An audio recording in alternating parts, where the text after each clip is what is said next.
अस्सलाम वालेकुम स्टूडेंट्स। उम्मीद करता हूँ आप सब लोग खैरियत से होंगे। This is Fahad Amin, your lecturer for financial accounting. आज का जो हमारा एरिया है दैट रिलेट्स टू IAS 37, जिसमें हमें तीन चीजें देखनी होती हैं। पहला है प्रोविजंस, दूसरा है कंटिंजेंट लाइबिलिटीज एंड तीसरा है कंटिंजेंट एसेट्स।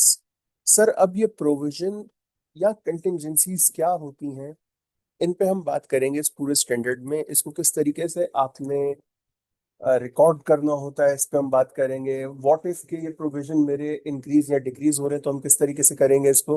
सारी चीजें स्टैंडर्ड में हम पढ़ लेंगे, जिसमें हमारे पास पहले थोड़ा सा इसका आ जाएगा इंट्रोडक्शन, फिर आ जाएगा प्रोविजन क्या होता है, contingent liabilities, contingent asset, accounting treatment for IAS 37, disclosure and extracts. Sir, introduction पढ़ते हैं। The objective of this standard is to ensure the objective of this standard is to ensure that appropriate recognition criteria and measurement bases are applied to provision, contingent liabilities, and contingent asset, and that sufficient information is disclosed in the notes to enable users to understand their nature, timing, and amount. Sir देखो, दो चीजें हैं यहाँ पे जो important है। एक है provision. What do you mean by the term provision? Provision at the end होता क्या है? वो जो दो चीजें हमारे लिए इंपॉर्टेंट है, एक है प्रोविजन एंड दूसरा है कंटिंजेंसीज। कंटिंजेंसीज यानी कि प्लान बी, प्रोविजंस यानी कि प्लान बी। ये आखिर हम किस तरीके से, देखो इंग्लिश इसको क्या डिफाइन करती है हमें इससे मैटर नहीं है। मैटर क्या करता है कि सर अकाउंटिंग में इसकी क्या ट्रीटमेंट और किस तरीके से डिफाइन किया गया है। डेफिनेशन आपके पास लिखी हुई है। A provision is a liability of uncertain timing and amount. भाई, प्रोविजन को स्टैंडर्ड डिफाइन करता है as a liability, but liabilities तो और भी बहुत होती हैं। Then why it is known as provision? हम इसे लाइबिलिटी के नाम तौर पे क्यों नहीं लिखते? सर, बिकॉज एक नॉर्मल लाइबिलिटी में हमारे पास टाइमिंग और अमाउंट कंफर्म होता है, जबकि प्रोविजन में अनसर्टेन होती है टाइमिंग भी और अनसर्टेन होता है अमाउंट भी। यानी कि हमें नहीं पता कि जो लाइबिलिटी हम रिकॉर्ड कर रहे हैं उसका अमाउंट कितना होगा। हमें नहीं पता कि वो लाइबिलिटी कब हमारे पास या हमारे ऊपर मुसल्लत कर दी जाएगी। अब लाइबिलिटी क्या होता है सर, ये भी डिफाइन किया हुआ है। A liability is a present obligation of an enterprise to transfer economic benefits as a result of past event और ट्रांजैक्शन। ये हम लोग IAS 1 में भी पढ़ते हुए आए हैं कि liability is a present obligation. आज की तारीख में आपके ऊपर जो जिम्मेदारी है सर, वो आपके लिए क्या है, लाइबिलिटी है। अच्छा, वो जिम्मेदारी क्यों आई होगी? क्योंकि आपने पास्ट में कोई ना कोई काम किया होगा इस तरह का। आपने पास में कोई ऐसा काम किया होगा जिसके ऊपर आपके ऊपर एक चीज मुसल्लत कर दी गई, एक जिम्मेदारी मुसल्लत कर दी गई, और जो फ्यूचर में आपके लिए इकोनॉमिक बेनिफिट के नुकसान का बायस, सॉरी, इकोनॉमिक रिसोर्स के नुकसान का बायस बनेगी, वो लाइबिलिटी कहलाती है। अब सर, ऑब्लिगेशन को स्टैंडर्ड ने डिफाइन किया है। Legal obligation is an obligation that derives from, sir, एक कानूनी जिम्मेदारी आपके ऊपर कैसे कैसे आ सकती है, ये चीज आपको बता दिया गया है। किसी कॉन्ट्रैक्ट के through, contract as an illegal contract जो आपने किया होगा किसी पार्टी के साथ, किसी भी XYZ पार्टी के साथ। ये जब इंशाल्लाह हम आगे IFRS 15 पढ़ेंगे तो उसमें आपको ज्यादा बेहतर तरीके से समझा दिया जाएगा। लेजिस्लेशन, किसी कवानीन के थ्रू, या अदर ऑपरेशन ऑफ लॉ, या फिर किसी कानून के चलते हुए जिसको आपने तोड़ दिया हो, तो आपके ऊपर जो लाइबिलिटी आ जाती है, जो जिम्मेदारी आ जाती है, उसे लीगल ऑब्लिगेशन कहा जाता है। अ कंस्ट्रक्टिव ऑब्लिगेशन, अब देखो ऑब्लिगेशन को दो तरीके से डिफाइन किया गया है। एक लीगल ऑब्लिगेशन जो कानून के तहत आ रही है आप पे, और दूसरी एक कंस्ट्रक्टिव ऑब्लिगेशन सर जो काम करने के तहत आती है आपके ऊपर। Is an obligation that derives from an enterprise's actions. देखो मैंने अभी क्या कहा, जो किसी काम की वजह से आपके ऊपर ऑब्लिगेशन आ जाए, जिम्मेदारी आ जाए, वो कंस्ट्रक्टिव ऑब्लिगेशन कहलाती है। और कंस्ट्रक्टिव कंस्ट्रक्टिव ऑब्लिगेशन किस तरह आती है? by an established pattern of past practice, published policies, or sufficient specific current statement.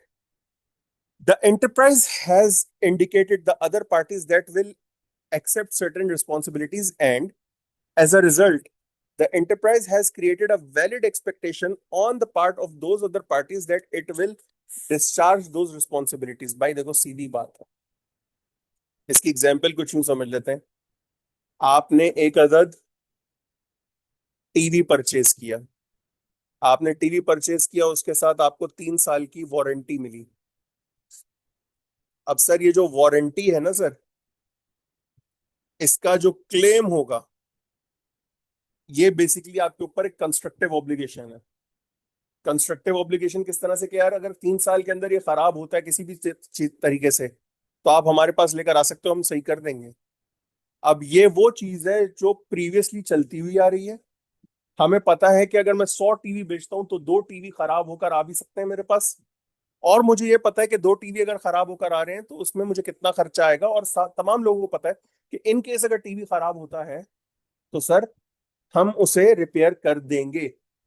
तो ऐसी सूरत में हमारे ऊपर एक कंस्ट्रक्टिव ऑब्लिगेशन यानी कि एक काम के हवाले से जिम्मेदारी आ जाती है। अच्छा जी सर, आगे बढ़ते हैं sir. IS-37 distinguishes provisions from other liabilities such as trade creditors and accruals। देखो उसने अभी बता दिया कि अगर आपके पास कोई अक्रूड एक्सपेंस है तो वो आपकी लाइबिलिटी अलग है, वो प्रोविजन में नहीं आती। आपके ऊपर अगर कोई ऑपरेटिंग कह रहा हूँ सॉरी, अगर आपके ऊपर कोई ट्रेडिंग लाइबिलिटी है तो वो आपके प्रोविजंस में नहीं आती। क्यों? क्योंकि सर इनकी टाइमिंग भी मुझे पता है, इनका अमाउंट भी मुझे पता है। तो प्रोविजन तो बनता ही तब है जब दोनों चीजें मेरे पास अनसर्टेन हो।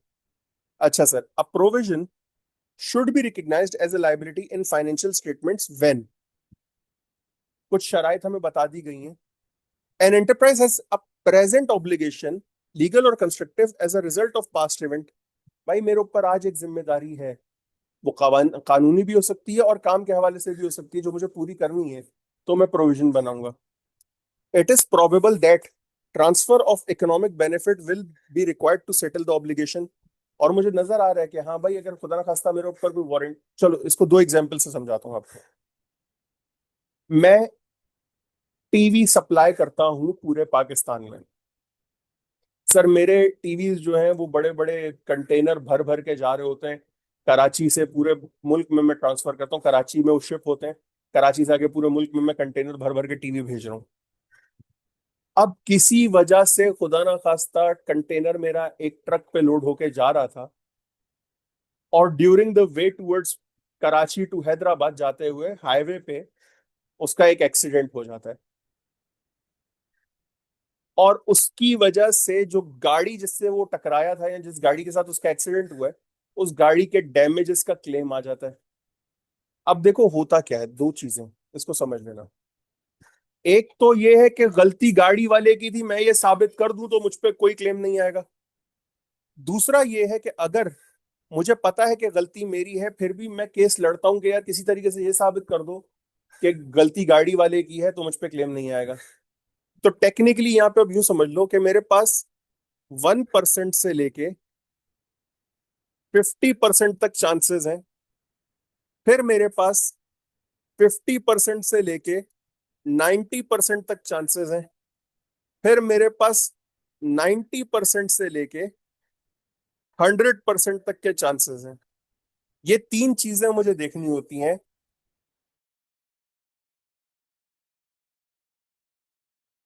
ये 3 चीजें मुझे देखनी होती हैं। अब अगर मेरे चांसेस 1% से 50% तक के हैं तो उसकी ट्रीटमेंट अलग होगी। देखो हमारे पास होता है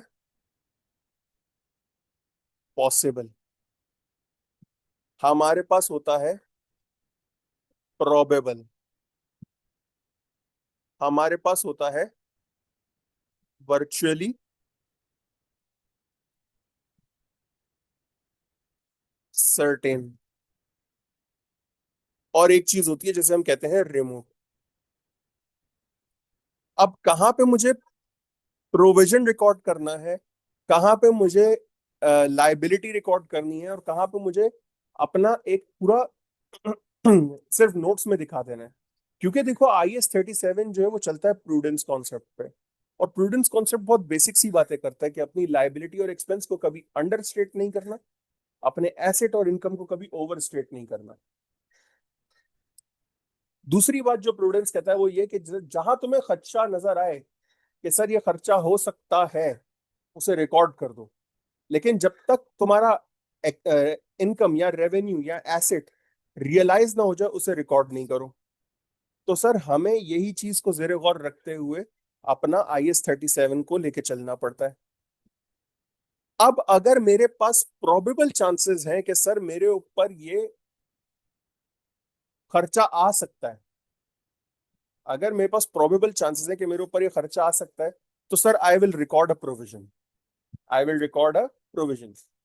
अच्छा, प्रोविजन कैसे? जैसे आप बैड डेट्स का बनाते थे प्रोविजन, क्योंकि आपके पास प्रोबेबल चांसेस थे कि यार ये खर्चा हो सकता है। सिमिलरली सेम प्रोविजन आप बनाओगे इसका भी, कि एक्सीडेंट हुआ है, प्रोबेबल चांसेस है कि खर्चा मेरे ऊपर है, तो मैं एक प्रोविजन बना लूंगा। अच्छा, फिर कंस्ट्रक्टिव आते हैं, सर मैंने टीवी दिया, बेचा। अब जाहिर सी बात है, रास्ते में एक्सीडेंट हुआ था, कुछ हो सकता है कोई एक आधा टीवी खराब हो गया हो, तो there is a probable chance कि मैं वारंटी में मेरे पास ये टीवी वापस आए। सर तो मैं अपने पास कंस्ट्रक्टिव और लीगल प्रोविजंस दोनों बना लूंगा, क्योंकि ये ऑब्लिगेशंस आ रही हैं मेरे ऊपर। सही। A reliable estimate can be made of the obligation. Sir एक तरफ आप कह रहे हैं कि अमाउंट जो है वो अनसर्टेन होता है, और दूसरी तरफ आप कह रहे हैं कि एक रिलायबल एस्टिमेट भी बना लें। How is it possible? If something is uncertain तो हम उसके ऊपर रिलायबल मेजरमेंट कैसे करेंगे? सर बड़ी सिंपल सी बात है, मैंने अनसर्टेनिटी वर्ड यूज किया, अनरिलायबल यूज नहीं किया। अनसर्टेनिटी का मतलब होता है कि हो सकता है जो मैंने बनाया है इससे ऊपर नीचे हो जाए, लेकिन रहेगा पास पास ही। रिलायबल का मतलब होता है कि सर जो मैंने आपको दी है ना एस्टिमेट, ये एस्टिमेट समझ लें कि अगर खर्चा होता भी है तो इससे 5-10% ऊपर नीचे हो सकता है, इससे ज्यादा नहीं होगा। तो it is a reliable estimate. A transfer of economic benefit is regarded as probable if the event is more likely than not to occur। भाई सीधी बात है, अगर आप प्रोविजन बना रहे हो तो उसकी एक शर्त ये भी है कि आपने जो लाइक जो भी आपके ऊपर मसला आया है उसकी वजह से खर्चा आएगा आपके ऊपर, और अगर ये मसला नहीं आता तो खर्चा नहीं होता। अगर ये चीज आप देख सकते हो ना, तो ये सब प्रोविजन बना लो। आगे बढ़ते हैं सर, अगली चीज है हमारे पास measurement of a provision. Provision should be the best estimate of expenditure required to settle the present obligation। Okay sir, simple सी बात है। आप किसी नॉन करंट एसेट के ऊपर प्रोविजन बनाते हो, डेप्रिसिएशन का अलाउंस बनाते हो, प्रोविजन बनाते हो, कैसे बनाते हो? एक एस्टिमेट ही निकालते हो ना, कि यार अगर मैं स्ट्रेट लाइन पे कर रहा हूँ तो इतना मेरा खर्चा हो जाएगा, अगर मैं डिमिनिशिंग बैलेंस पे कर रहा हूँ तो इतना खर्चा हो जाएगा। अब आप कैसे करते हो कि ये स्ट्रेट लाइन पे होना चाहिए, रिड्यूसिंग बैलेंस पे होना चाहिए? Based on the performance of the asset, right, based on the consumption and utilisation of the asset. इसी तरीके से जब आप कोई प्रोविजन बना रहे हो तो उसका बेस्ट एस्टिमेट इसी तरीके से बनता है कि वो कहाँ पे किस नौयत का है और कैसे इस्तेमाल हो रहा है। Because at the end expense है। प्रोविजन आप एक्सपेंस का बना रहे हो, लायबिलिटी आप रिकॉर्ड कर रहे हो अगेंस्ट एन एक्सपेंस। एक्सपेंस का बेस्ट एस्टिमेट आप उसी तरीके से लगा सकते हो जहां पे वो इस्तेमाल हो रहा है, या जिस कैपेसिटी में वो इस्तेमाल हो रहा है। It is determined by the judgement of the management. अब ये चीज सबसे पहले कौन जज करता है? Sir management. कि हम किस चीज को कैसे प्रोविजन बनाएंगे, किस चीज का प्रोविजन कैसे बनना चाहिए, उसका बेस्ट एस्टिमेट क्या होगा। Allowance is made for uncertainty. Expected values are computed where many possible outcomes involved. Sir देखें, एक चीज समझें, आप प्रोविजन बनाते हुए आउटकम्स भी देखते हो भाई। फॉर एग्जांपल इतने परसेंट चांसेस हैं, इतने परसेंट चांसेस ये हैं, इतने परसेंट चांसेस ये हैं। तो टेक्निकली आपने क्या किया, अब आप प्रोबेबिलिटीज पे आ गए। आपने देखा कि यार प्रोबेबिलिटीज ये हैं, उसके हिसाब से इतना प्रोविजन बना लेते हैं। That is also a best estimate. Expected values F2 में आप लोगों ने पढ़ा होगा ऑलरेडी, एक्सपेक्टेड वैल्यूज फोरकास्टिंग में, या बिग डेटा एनालिसिस में आप लोगों ने एक्सपेक्टेड वैल्यूज पढ़ा होगा। अब ये एक्सपेक्टेड वैल्यूज क्या होती हैं सर? कि मैं किस तरीके से अपनी वैल्यूज, अपनी प्रोबेबिलिटीज को यूज करते हुए कैलकुलेट कर सकता हूँ। Where the effect of the time value of money is material, the provision should be in present value of the expenditure. Sir मैं कहता हूं आज से 3 साल के बाद मेरे ऊपर 1 लाख रुपए का खर्चा आएगा भाई, 3 साल के बाद, तो मैं कितने का प्रोविजन बनाऊं? सर मैं उसकी प्रेजेंट वैल्यू कैलकुलेट करके उसके हिसाब से प्रोविजन बनाऊंगा, और फिर हर साल उस प्रोविजन को 10, जो भी मेरा डिस्काउंट रेट है, उसके हिसाब से ऐड ऑन करता रहूंगा। The discount rate should be pretext, okay, reflecting current market assessment. अब डिस्काउंट रेट भी आप ऐसे अपनी मर्जी से नहीं उठा सकते, 10%, 11%। जो भी डिस्काउंट रेट उठाओगे वो देखना होगा हमें कि क्या उतना डिस्काउंट फैक्टर हमारा मार्केट पे भी एप्लीकेबल है, डिस्काउंट रेट हमारा मार्केट पे एप्लीकेबल भी है या नहीं। क्या अगर मैं मार्केट से ये काम करवाता तो इतना खर्चा मेरा होता, इस डिस्काउंट रेट पे खर्चा होता, तो मैं एक डिस्काउंट रेट लगाऊंगा। और वो प्री टैक्स होना चाहिए, यानी कि बिफोर टैक्स होना चाहिए। Future events reasonably expected to occur should be take into account, okay. यार मुझे नजर आ रहा है कि ये मसला हो सकता है, प्रोबेबल है, रीजनेबल है कि हाँ यार हो जाएगा ये मसला, एक्सपेक्टेशन है, मुझे प्रोबेबल तो नहीं कहना चाहिए, पॉसिबल है कि हो जाएगा। तो यस, मैं उसको भी नोट्स में शो कर दूंगा, उसके लिए भी एक नोट बना दूंगा, भाई ये खर्चा आ सकता है। Gains from the expected disposal should not be taken into account. हाँ ये समझ लो भाई, मैंने कोई एसेट बेच दिया, उसमें मुझे मुनाफा हो गया, वो प्रोविजन में काम नहीं आती ये चीजें, सही है। अब आते हैं सर रीइंबर्समेंट पे। रीइंबर्समेंट मतलब how can I make a reimbursement out of something that has not happened yet? सुन ले। Amount expected from a third party to settle a provision should be recognized only when it is virtually certain. Okay, okay, okay, okay, okay. Reimbursement तो पहले ये समझ लो ना होता क्या है भाई। मैंने एक काम किया, उसकी वजह से मेरे ऊपर एक खर्चा आ गया। अब मुझे पता है कि यार ये खर्चा मैं पे तो कर रहा हूं, लेकिन ये काम बेसिकली उसका था जिसकी वजह से मैं काम पे निकला, और फिर मेरे ऊपर ये खर्चा आया। लेट्स जस्ट से ए ने बी को एक काम कहा, बी वो काम करने जा रहा था, and B had an incident with C. अब सी ने क्लेम कर दिया बी के ऊपर। बी ने ये कहा कि भाई काम मेरा थोड़ी था, मैं तो ए का काम करने जा रहा था। तो टेक्निकली मैं अपनी जेब से खर्चा क्यों दूं? Why should I make a provision out of it? A should reimburse me. Sir reimbursement को आप सिर्फ उस वक्त लिखोगे अपने पास, उस वक्त रिकग्नाइज करोगे जब आपको पता होगा कि हाँ ए मुझे पैसे दे रहा है। प्रोबेबल नहीं, पॉसिबल नहीं, it should be virtually certain कि हाँ ए पैसे देगा मुझे, ए के अच्छे भी पैसे देंगे। अगर ऐसा होता है तो यस, मैं रीइंबर्समेंट को अपने पास रिकग्नाइज कर लूंगा। The reimbursement should be treated as a separate asset and it should not be exceed the provision amount. The provision and the reimbursement recognized may be netted off in the income statement. बड़ी simple सी बात है, मैंने एक provision बनाया, ए ने मुझे उसके पैसे दिए, मैं उसको अपनी इनकम स्टेटमेंट में खत्म कर दूंगा क्योंकि ए से मुझे एक रिसीव हुआ अमाउंट, वो रीइंबर्समेंट के अगेंस्ट मैंने जीरो कर दिया। That's it, fair enough, net कर दिया। और एक बात याद रखना, कभी कभी ऐसा होता है कि रीइंबर्समेंट पूरा होता है 100%, कभी कभी ऐसा होता है कि रीइंबर्समेंट 100% से कम होता है। रीइंबर्समेंट कभी भी प्रोविजन के अमाउंट से ज्यादा नहीं हो सकता। ऐसा नहीं हो सकता कि खर्चा आना है 1 लाख रुपए, तुमने रीइंबर्समेंट निकलवाया 3 लाख रुपए या 2 लाख रुपए, ऐसा नहीं हो सकता।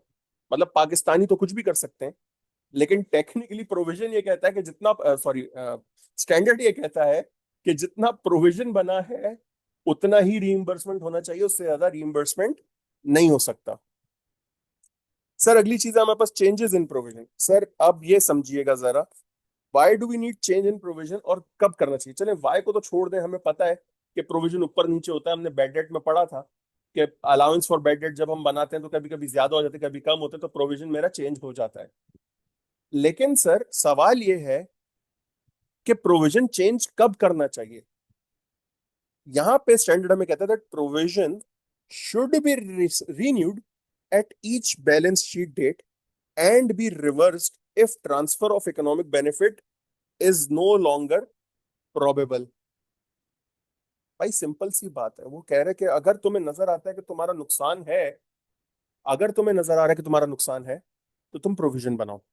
अगर तुम्हें नजर आ रहा है कि यार नुकसान कम हो रहा है तो प्रोविजन को रिवर्स भी करो।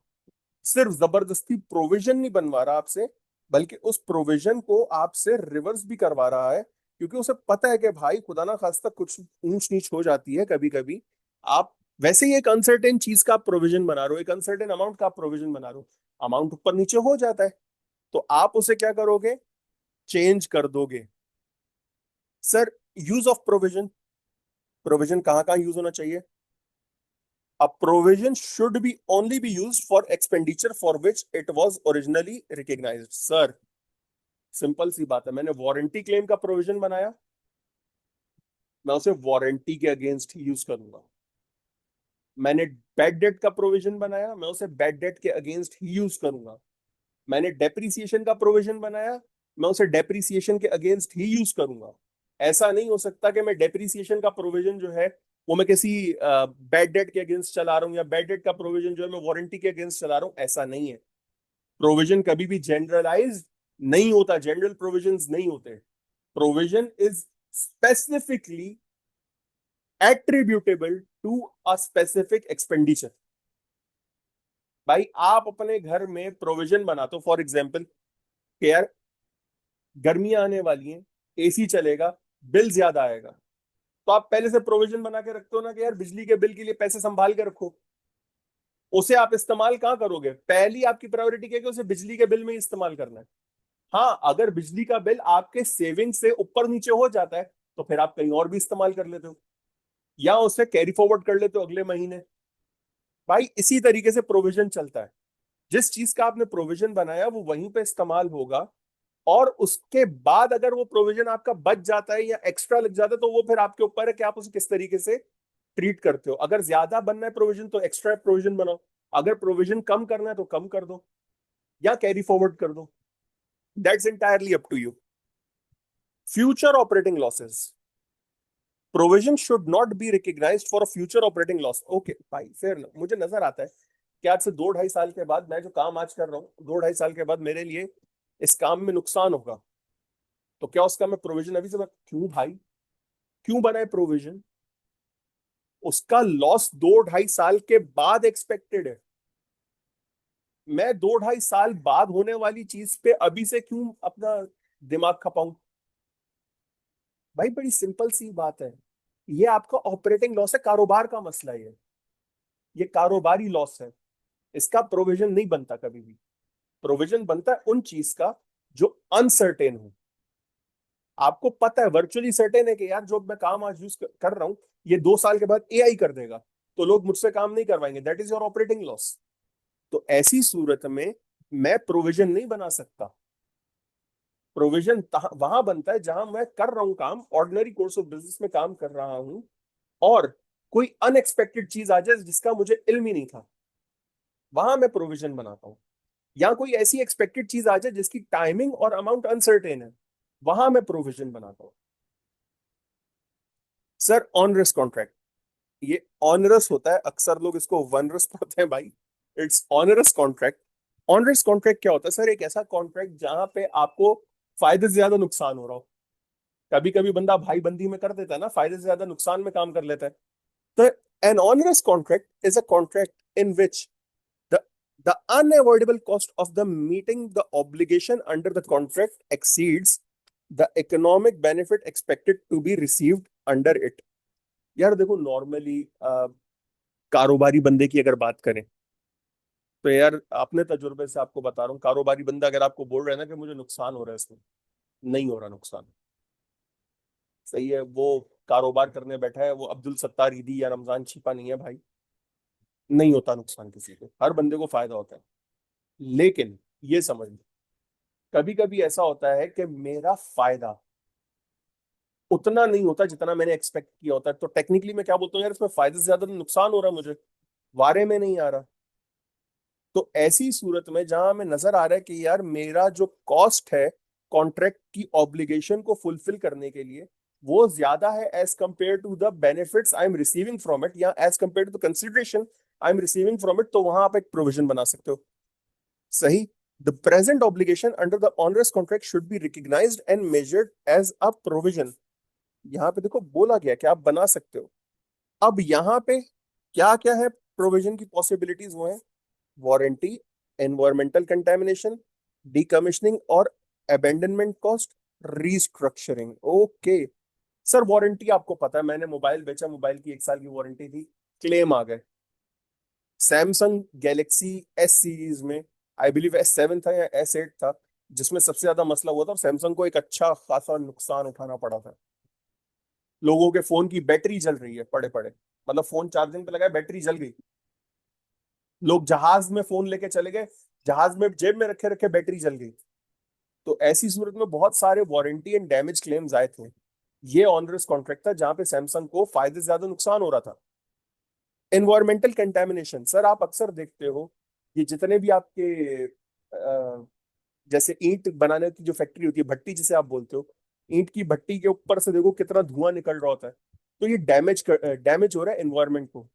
तो एनवायरमेंटल डैमेज कंट्रोल के अगेंस्ट जो आप पेमेंट करते हो गवर्नमेंट को, उसका भी आप प्रोविजन बनाते हो कि सर हमारी वजह से मसला हो रहा है तो हम या तो यहाँ पे दरख्त लगाएंगे करीब करीब में, ताकि एनवायरमेंट हमारा ज्यादा डैमेज ना हो, जितनी भी हमारी पॉइजनस गैसेस हैं वो सारी क्या कहते हैं दरख्तों के जरिए हम सही कर सकें, उसको ब्रीदेबल बना सकें। तो दरख्त क्या फ्री में लगेंगे? नहीं सर, दरख्त लगाने के पैसे लगते हैं, उसका आप प्रोविजन बनाओगे। अब कितने दरख्त लगाने, कितने का दरख्त मिलेगा, कब लगाने, ये नहीं हमें पता, लेकिन हमने करना है तो हम प्रोविजन बनाएंगे। डीकमिश्निंग और अबेंडनमेंट कॉस्ट, सर मैं एक फैक्ट्री चला रहा था। उस फैक्ट्री में बिजली का बड़ा मसला था, बहुत मसला था बिजली का। तो मैंने सर वहां पे एक जनरेटर लगा दिया।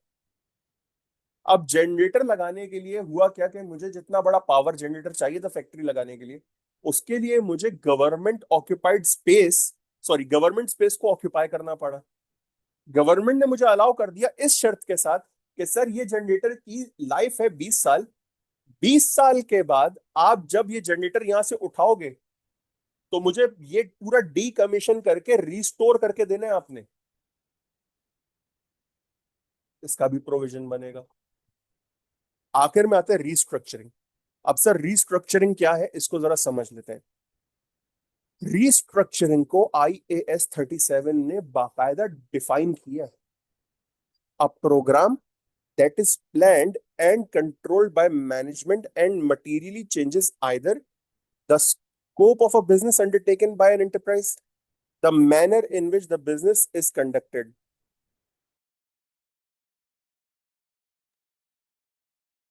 समझिएगा जरा इस चीज को, क्या बोला है स्टैंडर्ड ने। सर रीस्ट्रक्चरिंग का मतलब ये होता है कि मैं या तो अपने काम को तब्दील कर रहा हूं या मैं अपने काम करने के तरीके को तब्दील कर रहा हूं। अच्छा, काम को तब्दील करना अब क्या होता है? सर या तो मैं एक्सपैंड कर रहा हूं या मैं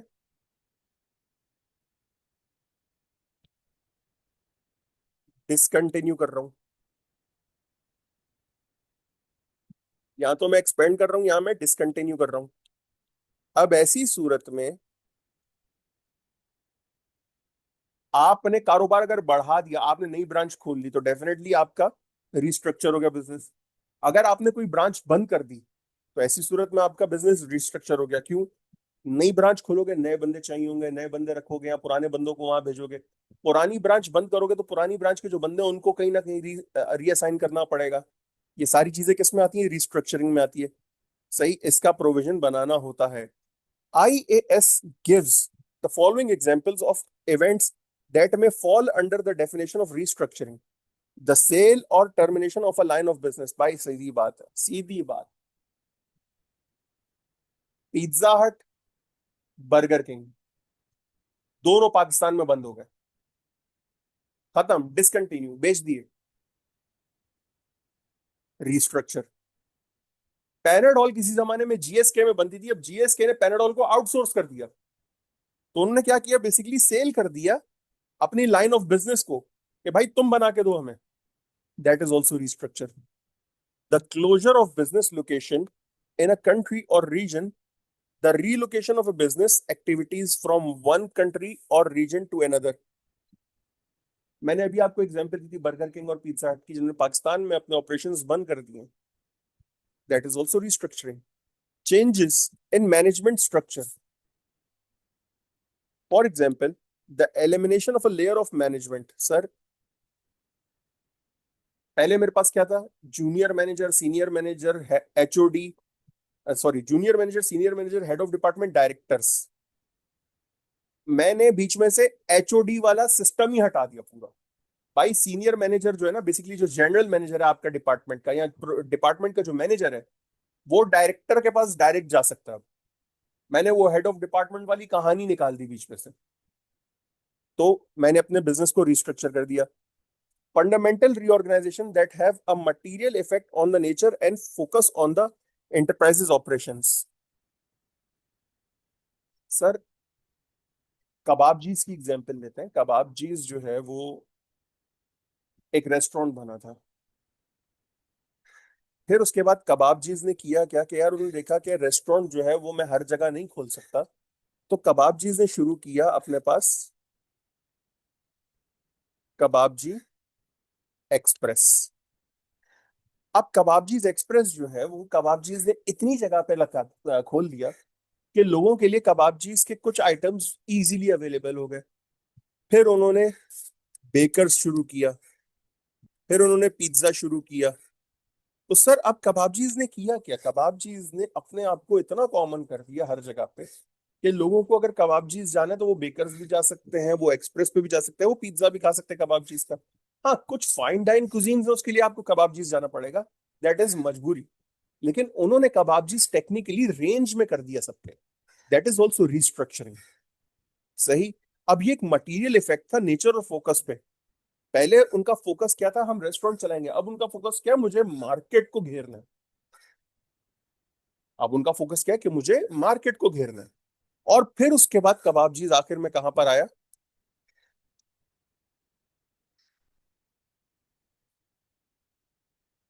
कबाबजीज फ्राइड चिकन पे।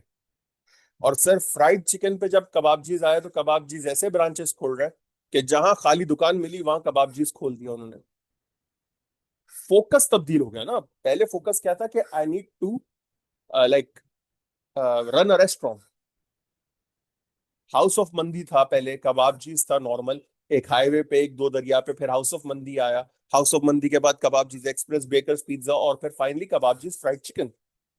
और अब हाउस ऑफ कबाबजीज के नाम से एक बड़ी शॉप लेते हैं और उसमें सब कुछ बेचते हैं।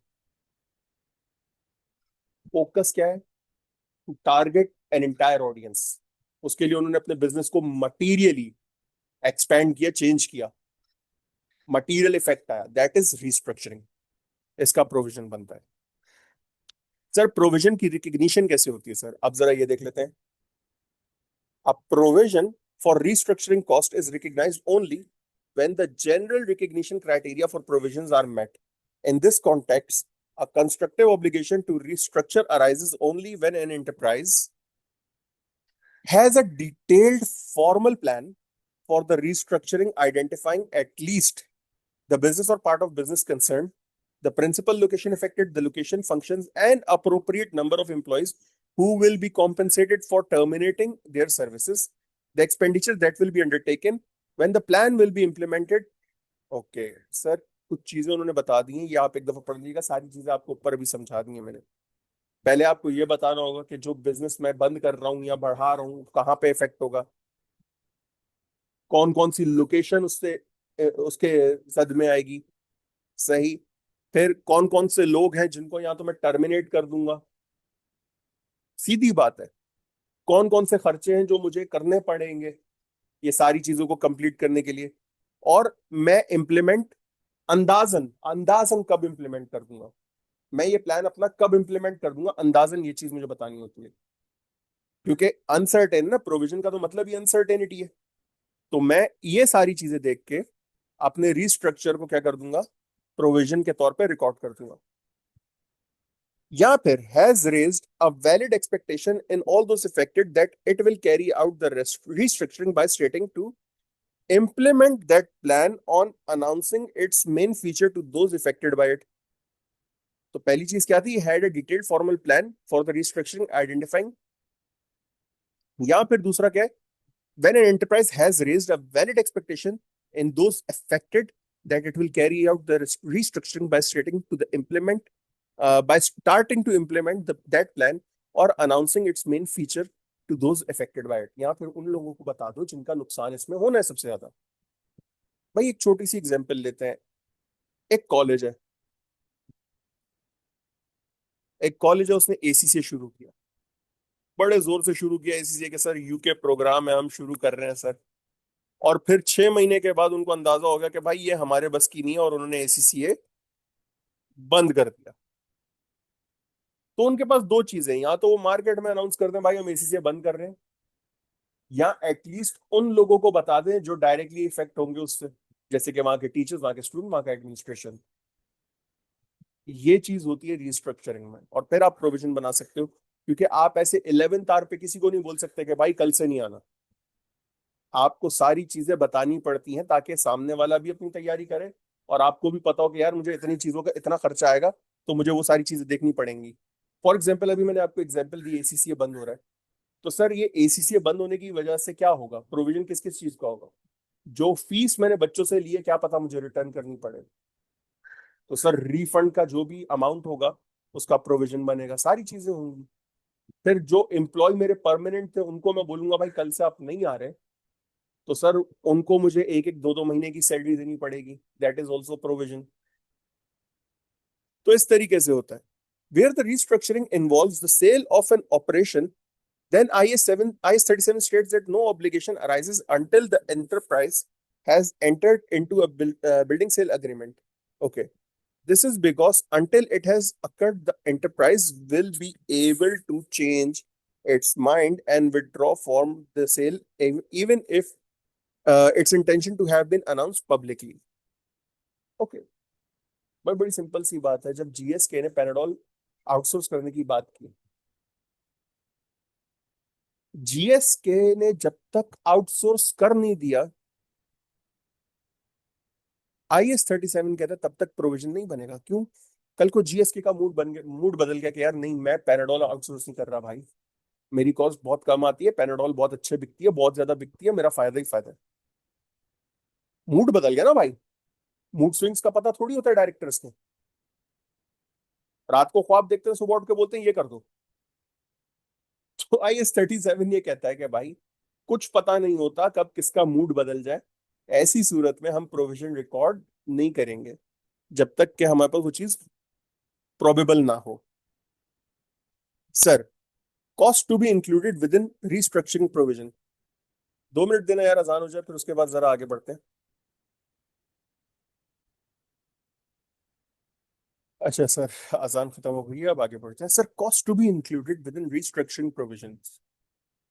IS 37 अगर आपको रिस्ट्रक्चरिंग के बारे में बता रहा है, और अगर आपको कहता है कि सर रिस्ट्रक्चरिंग पे आपने प्रोविजन बनाना है, तो आपको ये भी बताता है कि कौन कौन सी चीजें जो हैं वो रिस्ट्रक्चरिंग में प्रोविजन जिसका बनेगा, और कौन सी चीजें ऐसी हैं जिसका रिस्ट्रक्चरिंग में प्रोविजन नहीं बनेगा।